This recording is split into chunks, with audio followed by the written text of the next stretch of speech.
Biar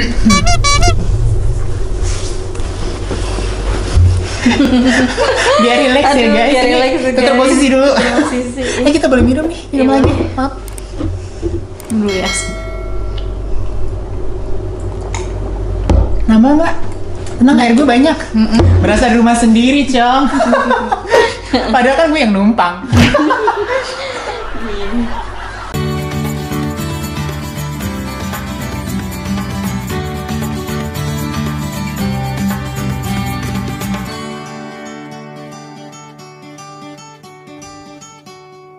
Gini deh Magi, gue pengen ngebahas, gue kepo banget nih, tadi masalah lo pas di Jepang itu otomatis kan pastinya nggak mungkin nggak, pasti kan ngalamin yang kayak bener-bener struggle kan di sana, namanya sendiri di negara orang, lo belajar biaya lo sendiri, segala macam apa lo sendiri gitu. Pernah nggak sih lo pengen nangis gitu? Gue sendiri, gue pengen, maksudnya iya sih, homesick sih pasti gitu karena gue sendiri di sana. Terus gue juga itu pertama kalinya gue tinggal jauh dari orang tua ya kan.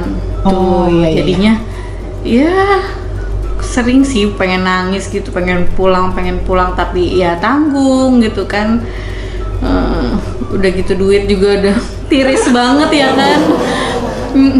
Tapi selama lo di sana, maksudnya pada saat-saat lo lagi istilahnya duit nipis gitu kan, lo pernah nggak sih kayak ma atau pa atau kak help me gitu atau gimana gitu nggak? Iya, paling minta bantuan ke beberapa teman sih, pernah yang gue mintain bantuan. Alhamdulillah mereka baik sih, cukup baik. Karena terus terang emang sulit sih karena gue semuanya tuh biaya sendiri, nggak ngelibatin orang tua sama sekali. Jadi benar-benar orang tua udah cuci tangan, lepas tangan aja gitu kan. Karena ini emang ya nggak apa-apa sih, emang karena ini kemauan lo, keinginan gue sendiri kan. Nggak mau ngerepotin orang tua. Iya gitu. Betul. Karena orang tua gue juga udah tua kan, udah pensiun, jadi ya mau nggak mau lah ya, gue sendiri yang nanggung semua kan. Gila ya guys, memang bener-bener gue nggak salah kalau bilang sis Wonder Woman menurut gue ya. Jadi strong, kayak kuat gitu, kayak mental, nggak kuat cuman kuat fisik, enggak, jadi mental, mindset, fisik, semuanya menurut gue yang amazing ya kan. Menurut gue aja beneran, gue yang kayak bahkan gue yang cowok nih, ya gue yang cowok, dia kadang kayak gue ngukur kemampuan gue kayaknya aduh asik lo kayak di bawah lu banget gitu. Terus apalagi nih selain lu terkendala biaya, apalagi yang bikin lu sedih yang kayak bener-bener kayak apa ya? Oh iya, karena kan gue tinggal di share house gitu kan, penginapan Gretel yang gratis, tapi gue tinggal sama beberapa orang dari negara-negara lain juga. Oh, gitu. Dan di situ pure bener-bener nggak ada yang lu kenal satu pun nggak ada yang kenal. Karena kan gue pergi sendiri. Gila, terus gue nyari bener-bener penginapan itu sendiri, jadi nggak ada yang gue kenal. Jadi gue waktu itu tinggal sama beberapa cewek semua sih, jadi ada 2 orang Jepang sama 2 orang dari Polandia gitu. Nah karena keterbatasan apa ya, bahasa Jepang, jadi gue agak sulit sih kalau untuk komunikasi sama orang Jepang. Tapi alhamdulillah nih, karena itu share house dari berbagai negara, orang-orangnya tuh dari berbagai macam negara gitu, yang ada yang dari Inggris, Prancis, Jerman, ada juga yang dari Jepangnya juga lumayan banyak sih gitu, ada yang dari Kanada juga. Itu mereka mostly kan pakai bahasa Inggris, jadi ya buat gue sih nggak masalah sih waktu itu untuk komunikasinya. Cuman kan karena perbedaan budaya ya, jadi memang agak sulit sih gitu, karena gue orang Asia ya kan, bergaul sama mereka yang dari Eropa, dari Amerika tuh agak sedikit sulit sih gitu. Buat adaptasinya gitu. Karena ya budayanya udah beda banget gitu. Tapi kalau untuk buat gue bergaul sama orang Jepang, justru gue terbiasa karena sebelumnya kan gue kerja di perusahaan Jepang, jadi gue udah lumayan tahu culture-nya mereka kayak gimana gitu. Jadi makanya gue punya sahabat di share house itu orang Jepang, namanya Ayumi. Hai Ayumi. Tapi si Ayumi itu nggak bisa bahasa Indonesia? Nggak bisa, dia nggak bisa bahasa Indonesia. Nah dia cuman waktu itu cuma bisa bahasa Jepang aja, bahasa Inggris juga masih belum bisa sih.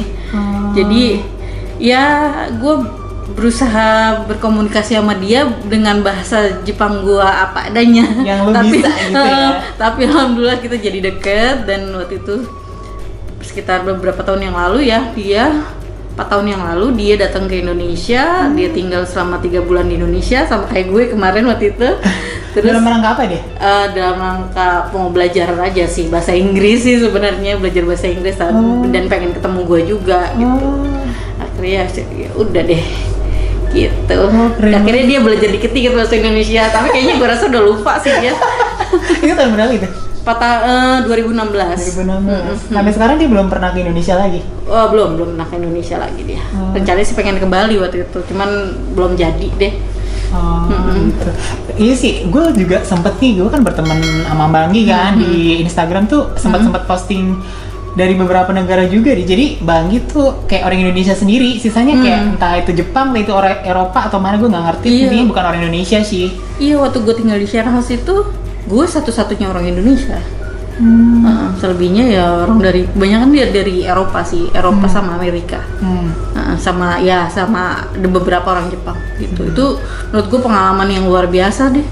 Nggak bakal dilupain dan selalu ada cerita aja buat temen-temen gue. Setuju banget.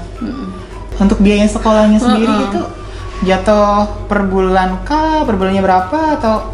Jadi kan itu ada paket-paketannya ya. Jadi ada yang 3 bulan, ada yang 6 bulan, ada yang setahun. Kebetulan gue kemarin ambil 3 bulan, jadi langsung 3 bulan dibayar di muka gitu. Jadi sekitar mungkin 10 juta lah ya untuk kira-kira segitulah. Untuk biaya belajarnya doang. Untuk biaya belajarnya doang gitu. Nah, untuk biaya hidupnya selama 3 bulan? Biaya hidup selama 3 bulan itu kalau transportasi lumayan lah ya.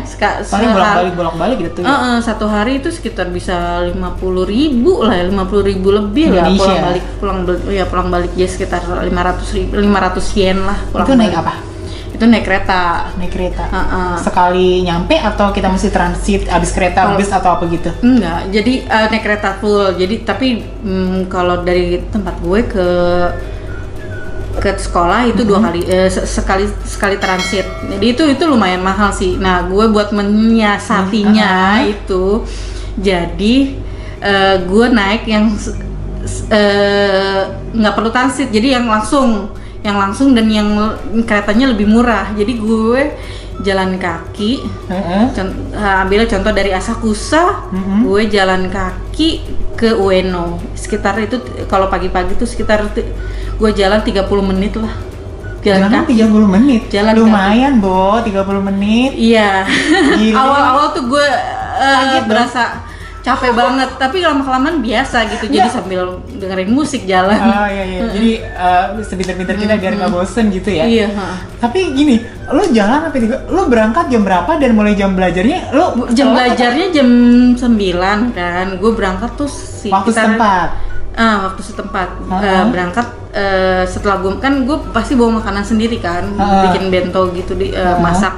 Gue bangun jam 6. Terus gue masak sekitar setengah jam, abis itu jam 7 gue jalan kaki dari Asakusa ke Ueno. Abis itu gue naik kereta sekitar 30 menit juga lah. Oh my god, bener-bener ya perjuangan. Lu bangun jam berapa itu? Masak dulu juga. Iya, itu lah jam 6 pagi gue bangun. Gue paling pagi sendiri.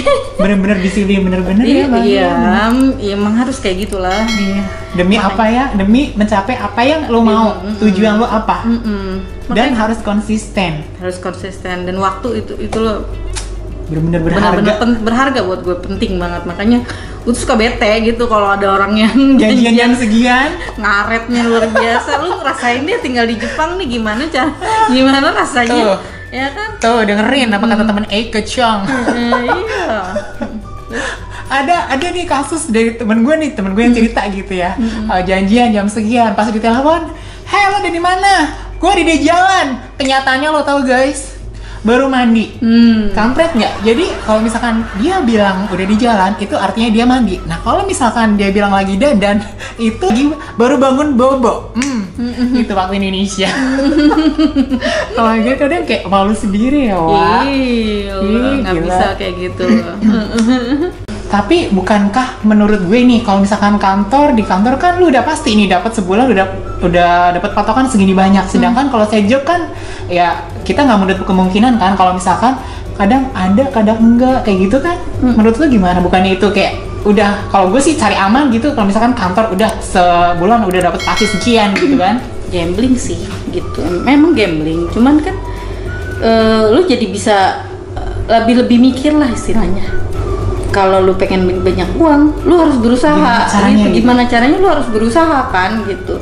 Rezeki tuh bisa datang dari mana aja lagi.